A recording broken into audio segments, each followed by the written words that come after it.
இல்ல அதிமுக வந்து எடப்பாடி பழனிசாமி வந்து அவரை சேர்த்துக்கிறதுக்கான வாய்ப்புகள் இல்லைன்னு சொல்லிட்டாரு. நீங்க அதுல வந்து ஓபிஎஸ் பிடிவாதமா இருக்காரு. நின்னா நான் ரெட்டலையில நிப்பேன். அதாவது அதிமுக கூட்டணியில நான் ரெட்டலையில தான் நிப்பேன். அதிமுக கூட்டணின்னு ஒரு பேரை வச்சுக்கிட்டு பலாப்பழத்துல நான் நிக்கணுங்கிற அவசியம் எனக்கு இல்ல அப்படிங்கிறது.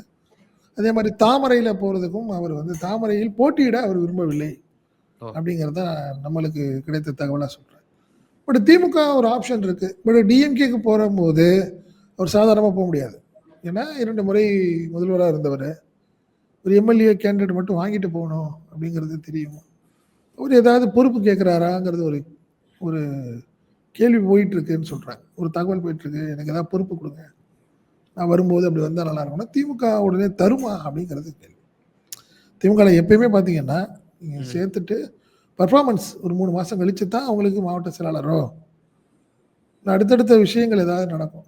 பட் இன்னொரு விஷயம் பேசுறாங்க பிஜேபியிட்ட, என் பையனுக்கு மட்டும் சீட்டு கொடுங்க ஏடிஎம்கேல, எனக்கு கவர்னர் ஏதாவது பண்ணி கொடுங்கன்னு கேட்குறாரு அப்படின்னு இங்கிட்டு அங்கிட்டு இங்கிட்டுன்னு ஒரே போராட்டத்தில் தான். அதனால தான் இந்த குழப்பத்தினால தான் கூட இருந்த எல்லாம் வெளியே போயிட்டாங்க.